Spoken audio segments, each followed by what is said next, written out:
Oh, hey, uh, this is Moyuk from Sweden, and welcome to Moyuk in Sweden. So, you can read the topic. It is why it is difficult for a migrant to get a job in Sweden. And in this video, I will tell you some realities of the recruitment market in Sweden and how it made things difficult for people in order to get a job in Sweden. So yeah, first of all, if you are new to the channel, welcome. This is Moyuk. I am an Indian living in Sweden, and I operate my business here. It's a sole proprietorship business. I work in the consultancy industry. Mainly, my services are advising, CV and cover letter writing, which I provide to my customers. Now, how this information is coming? First of all, I am telling you because everything I say is based on my experiences and what I know. Every video on my channel is based on my experiences and what I know. What I don't know, I don't make any content regarding that. First of all, I want to tell you I came to Sweden. Actually, it was 2 years ago. Actually, it was 30th October. So, very soon it will be 2 years. Very soon. So, when I first came here, I actually came here on what is called a job seeker visa, but actually it's a residence permit to look for work or to start a business. So I started looking for a job at that time, and during that time, I had learned everything about how recruitment works here. Because, yeah, I happened to go to networking events, and all I will tell in this video what I did. So, first of all, I spent 8 months or 7 months searching for job, and during that time, I understood that business is better for me at least. So that's why I started my business from last year, and since more than 1 year I am operating my business here, and it's a successful business. So this is my part. And I one more thing, I provided advising services as a consultant partner to three recruitment companies in Sweden. So I work with them a lot, and I happen to know a lot of things here. So without further ado, let's start the video. Now, let's skip it here so that it will be better for me to talk. Yeah. So, first of all, I will tell you why it is difficult for a newcomer from their part, and then I will tell how the system and lot of things have made it difficult. So, first of all, I will say who will face more problem. Like, first of all, the applicant or the person who is coming here needs to do some things. If these things are not done, more problem will be there. The situation will be worse for them. First of all, everybody knows that in Sweden, apart from IT and certain mechanical engineering positions, you need Swedish, very good Swedish. So, the person who hasn't learned Swedish will be more problem here because first of all, he needs to learn the language. So, it will take a lot of time. So, if a person, my suggestion is like when I was in India, the day I applied for my residence permit, I started learning the language, and it was very easy for me. I never got SFE, but I have INASI niveau competence, which is high school equivalent, which is the highest a migrant can get here. So I have a video on my channel how I learned SFE on my own without how I learned Swedish on my own, sorry, without SFE. So you can check out that. Okay, so first of all, the person who hasn't learned language, he or she will have more difficulties because it will take time. Okay, because I think for an average person or anyone, I think it will be one or 1.5 year. Like I still make some little mistakes, and like when I am in not in a flow, like right now I'm speaking in English, but when I speak in my mother tongue Bengali, and then suddenly I switch to Swedish, I make a lot of mistakes and I'm a bit slow because it's the environment where you stay. But when I speak in Swedish for let's say 1 minute or 2 minutes, the flow comes. But it takes time. Like I am here for 2 years, but still that is the case. So your mother tongue is the language you are most comfortable, but a new language will take a lot of time. But if you don't know anything, it will take more time.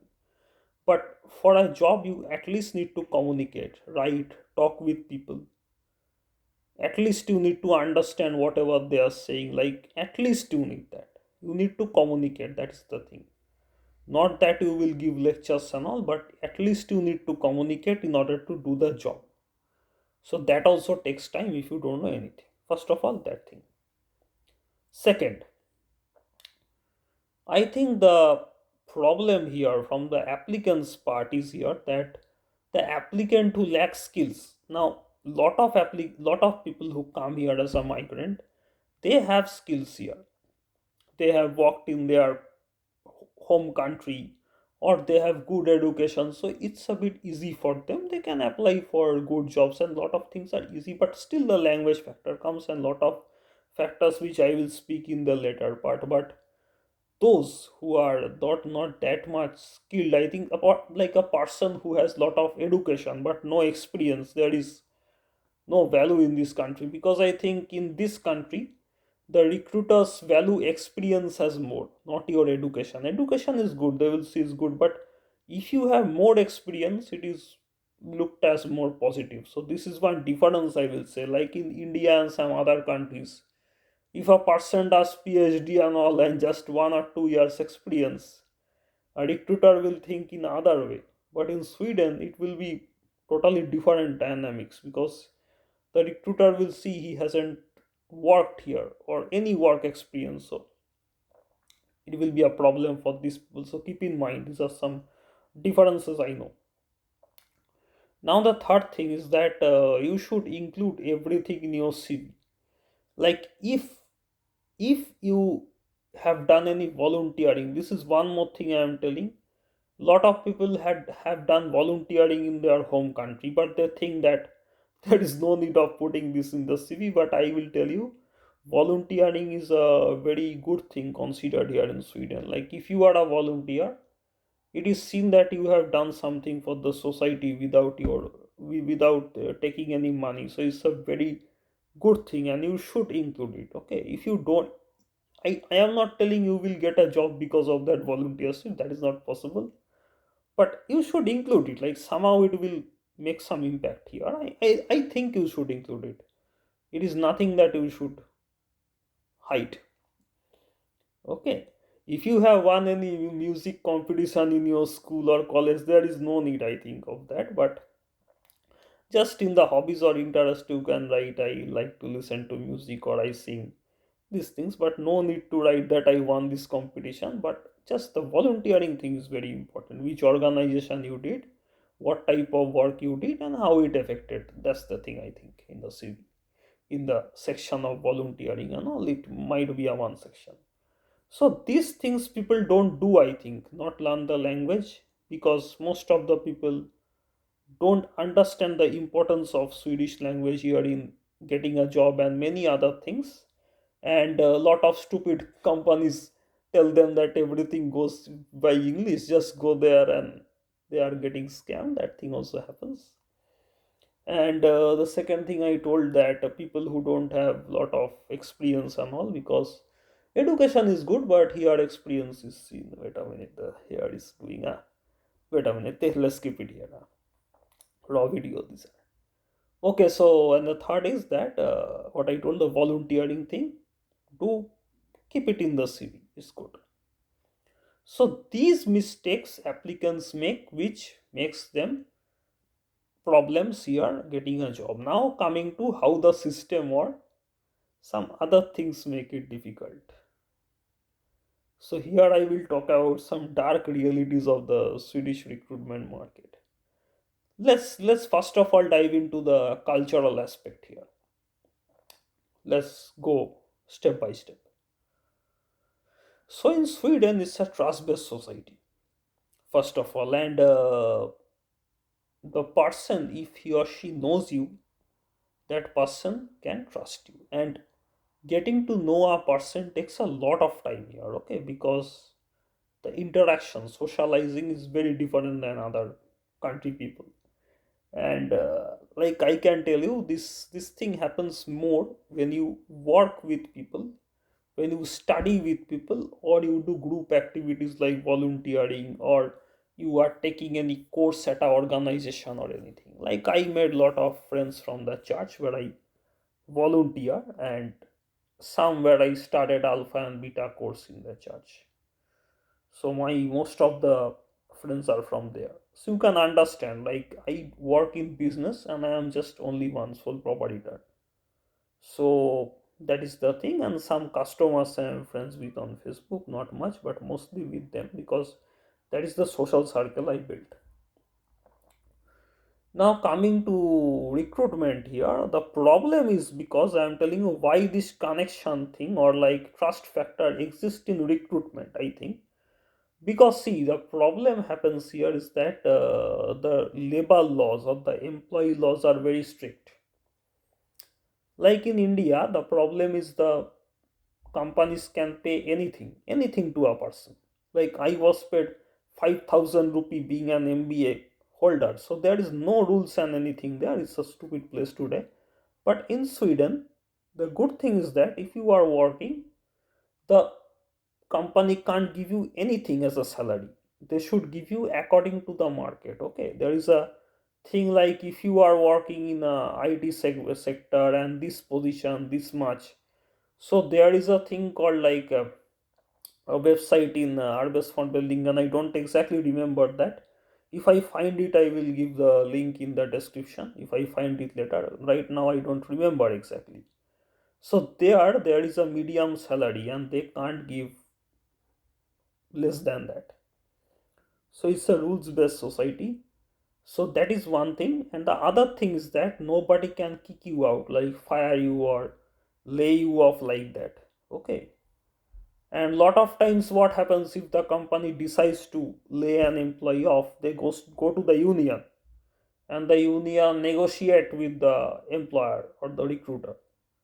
Then what happens is, the lot of times the layoff or firing or whatever is cancelled, and sometimes they pay a good compensation to the employee. So it is not financially viable for the company, and they see that if they don't know a person, they can do anything, and it will be problematic for them to get rid of the person. So I think that is why the connection thing existed, or trust factor, what is called trust factor, trust factor exists in the recruitment market. So this is the cultural thing. Now coming to the system. Now, why it has become more difficult to get a job? First of all, I will tell you step by step is coming. So previously, what happened was there was a Arbetsförmedlingen, the Swedish public employment agency, which used to give jobs to people. So this was a government department like Skatteverket, Migrationsverket. It was similar to that. But here exists the dark realities. Like over the years, the private recruitment companies grew in Sweden, and somehow they systematically destroyed the service for Mellingen. Because if Arbes von Mellingen was there, they could not make money.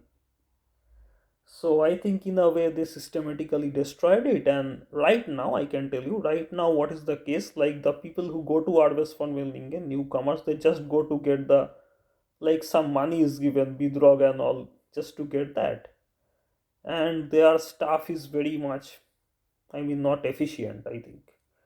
These government people are today not properly trained. Is a more bad situation today. And one thing I align with the far right people here is they want to make more harder for government employees if they make mistakes with people. So it's a good thing. Like I don't align with most of their ideologies. It's ridiculous what they say, but what they tell is about chance they feel that there should be more strict punishment and penalties for government people for chance they feel. I absolutely align with them, because today most of the government servants don't know what they do, and the people suffer here, and I also happen to do that a lot of times. Anyways, it's a different topic. Now coming back to the main thing. So the thing is that people go there and the staff are also not trained, as I did tell you, because the recruitment problem also I think exists there a bit. And so the people are not trained, and the employers, I'm telling you, there are a lot of employers who get a benefit if they hire a RBS for building and register job seekers. So these people are registered job seekers there, and they do some trainings for which they get paid a little bit of money for coming to do the training. So what happens is that these people don't get proper training, and lot of employers hire them to get the benefit. Huh? Because they have hired a person who is registered as a job seeker with Arbes for mailing, and they get some tax benefit and all. That is why. Now, who is the person suffering? And the customer is coming there, because lot of times these employees don't know how to speak with a customer, how to deal with a customer. Some people are on the phone speaking with their boyfriend. So, lot of things go on here. Like, I went to a coffee shop and I told that the cold drinks is carbonated drinks is called lask. You will have lask decode. The girl there, we in the her glass. It means ice cream. We don't have ice cream. I told, nay, you will have less decode. You in the her glass. Then I switched to English. I said, I am not looking for an ice cream. I am looking for cold drink. So then she understood. So I understood there is communication problem, and I think these people are taken from Arbes von Bellingen or something, because a person who they don't know will not be kept in the employment. So it's very possible this girl was from Arbes von Bellingen. Anyway, so this is the problem, and that's why a lot of businesses have stupid customer service. Like, they don't know anything how to talk with the customer, they guide them wrongly, and this is a very big problem in Sweden due to this thing. And now the thing I'm telling, why these recruitment companies did that, because this Arbes von Bellingen was damaged, and now these recruitment companies, they also do these things. Like, what can I say, they make more, like, if you are hired, they, like, there are some things here I don't want to tell you, but this is the thing I am telling you. So this was systematically damaged. And now the rules with migration, how it has affected getting a job here regarding permit, residence permit. So previously what happened was, the people who got job here in Sweden, they used to get a 2 year residence permit, work permit or residence permit, regardless of how long the contract was. So if the contract would have been over, they would have asked the employer. If the employer extended the contract, they need not apply for a residence permit again. And it also happened that if he lost the job, he could stay in Sweden and look for another job, because he already had a residence permit, so it would have been easier for him or her. But recently the change happened was they changed the law. Now the time you have your employment contract, until then the residence permit is granted, so it's a problem. Now what happened here is, this gave the ball in the court of the companies. Now these companies never give a contract more than 1 year, so that people can get a personal number. And the thing is that most of these companies bring the people from India and these countries. I'm telling about the IT industry. They bring them 6 months, they make them stay here, then they send them back to India, because in India there is no requirement to have this much salary and that much salary, so they can pay anything. So it is pretty cheap for them. If they bring that guy or girl here, they need to pay good salary, then this benefit, that benefit, housing and all. So it is not financially viable. So this is the dark reality I told you. See, I stay in this country and I work with this company, so I know a lot of these things. And lot of times some layoff news are also told, false news, that we will lay you off. And then what happened? They negotiate the salary with this. But in reality, they know that they won't lay them off just in order to negotiate the salary. Because in order to keep the guy or girl here, they need to pay him or a little bit less salary so that is financially viable. So, a lot of tricks they apply. So, these are the things which I told you. The most were how why it is difficult for a migrant to get a job, and at last I told you some dark realities of why it is difficult because of the companies, the laws, new laws, and how it will be problematic if a person gets a job. And I have seen people who are women who have kids come to the Sprock Cafe. They learn the language. Like I can tell you, if you are new here, try to at least spend your time in learning the language, learning the system. Okay, so it will be helpful for you. If you are coming to Sweden, try to utilize the time as much as possible. This is my advice. Like, don't worry when your permit will come. Like, some people come here on a permit, like it's my case here, and they have to apply for a new permit and they have to wait for a long time. That is my situation. But lot of people, what they do, like they know why is my permit not coming? When will it come? Leave it. You can't change the future. Past is past. Future will come, or if ever come, you don't know. You are living in the present. Focus on the present. If you work hard and do good things, the future will be bright, because you don't know whether you will live next day or not, because that is my policy. Like I don't know if I will be alive tomorrow or not. So 1 year or more is a way longer time, so I focus on now. That's why I'm making this video today. I'm working. Anyways, I'm giving you information so that people get help. And once I was in these shoes, and if it makes a change in the society and people life get affected, that's my thing. Anyways, continue your learning, focus on your, take care of your family, and prioritize your self-respect. Tack så mycket, hej då, and share the video if you like, and subscribe to the channel for similar content on Sweden, Swedish migration, jobs, and Swedish culture, and everything related to Sweden. And I will make a playlist on the Sweden job search or Sweden jobs recruitment, where I will put another video which I made, like is it possible to get a, why is it easy or possible to get a job in Sweden, some time ago I made that, will also be there in this video. Tack så mycket igen, hej då. Hej då från Working Sweden, hej då.